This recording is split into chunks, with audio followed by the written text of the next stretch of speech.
So we are going to do a little before and after of my dog Kylo, and our Instagram is Kylo in Ohio. I got a few requests, so yeah. We're going to be working in Lightroom today. I have never done one of these videos, so pardon me if I screw up like several times and I can't edit it out. We're just going to wing it and go from there. Alright, let's jump right in. Here we are in Lightroom. You can see the before and the after photo of me editing this. Slightly different, but it still has the same look and feel. You can see here where I started. This is the middle section.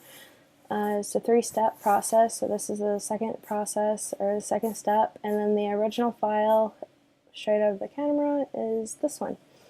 And going from before and after, this is the middle step and final. For the sake of time and for this video, we're just going to jump straight to the middle step. Okay, I do have a few clips in the end that you can watch on how to brighten and fix the coloring. Alright, so here we're going to start.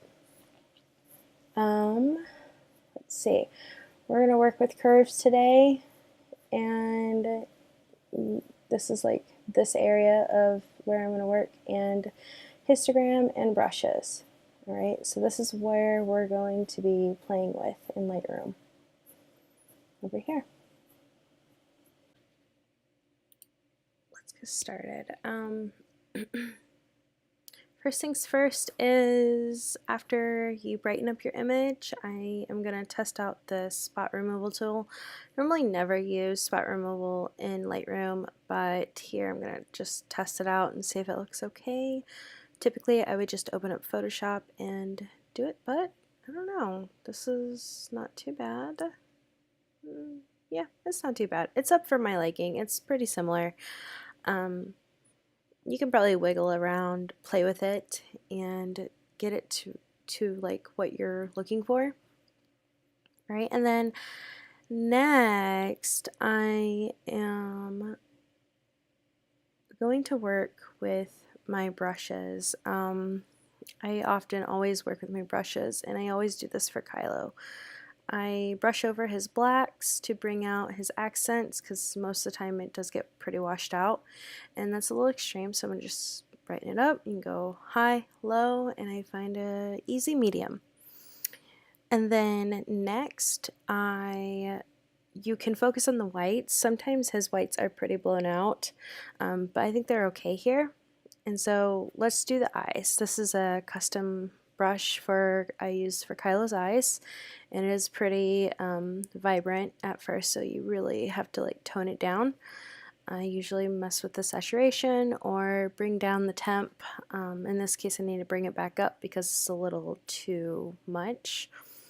This is all things that you can create for shortcuts, so that way you're not fiddling with it, and I think that looks pretty good.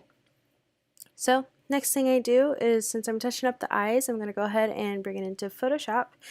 And what I do in Photoshop, if I'm not removing a leash, then I am definitely touching up his eyes. And now that we're open in Photoshop, okay, so I'm going to just hit his little eyeballs with the sharpening tool. I usually do like 46%. And then after that, I will go in and hit it with the burn or the dodge tool, one of the two, and just brighten up his irises right there and kind of just give them a little pop. Sometimes I will play with different things. Here I'm going to go ahead and just brush up that discoloration that the other thing in Lightroom did. Just to kind of touch it up. You don't have to focus too much here. Add a little light to kind of give it just that extra little bit. Hit Command S, save in Lightroom, and here you have your new file. So you can toggle in between the two and figure out which one's the new one. You can tell a little bit of the difference between the eyes and the corner there. So I usually hit flag, and now the fun part is you can just do the final touches. This is pretty much good to go. You can bring down the blacks. I usually touch up the blacks to contrast and mess with my whites. I do put a little pop of clarity because I still like my images to look sharp. I don't mind the dreamy, blurry look, but this is just what I like. I'm actually going to pop in some more color into his eyes because I feel like it kind of got lost. Yeah, this is this is how you achieve it with no presets. Yeah, you just kind of touch it up, play with it, and let's see if we can do a comparison. You can play with the whites. Usually I do mess with the curves. That's like my area right there, the corners. And I kind of mess with the white. This is how you like, if you like the darker, moody looks. This is kind of what I do in the end to get mine to be a little bit moody. And there you have it. It's a little different than before, but you get pretty much the general idea. It's all about color correction, honestly, in my opinion. So you have a little bit more saturated. You can just keep playing with it until you feel like you've gotten that look that you're looking for and that feel.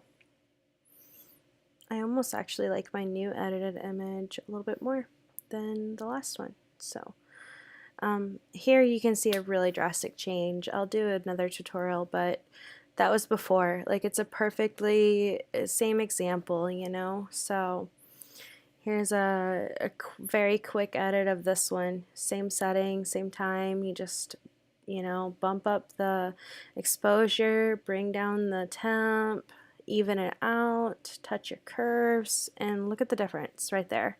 It's completely night and day already. And then after that, you just go in and fix your details. So I really hope this helped, and please leave your comments and questions below. I would love to answer them and talk to you guys and connect with you. Follow us on Instagram, and yeah, I had fun. Thanks for watching, guys. Bye!